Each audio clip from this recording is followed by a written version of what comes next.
एक बार विजयनगर राज्य में बहुत गर्मी पड़ी।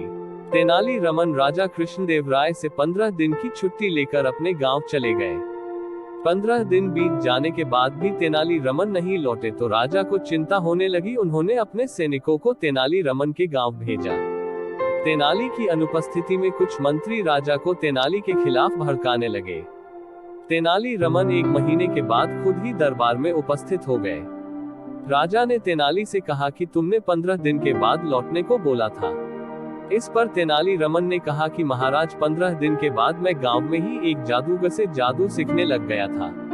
अब मुझे बहुत अच्छा जादू आता है। मैं अब नदी नहरें गायब कर सकता हूँ।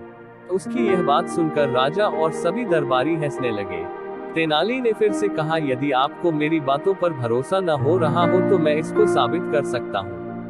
राजा ने कहा, ठीक है, कल हम तुम्हारे साथ चलेंगे। अगले दिन तेनाली राजा और कुछ मंत्रियों के साथ विजयनगर राज्य में चले गए। वहां पहुंचने के बाद तेनाली ने राजा से कहा कि महाराज, मैंने 4 नहरें गायब कर दी है।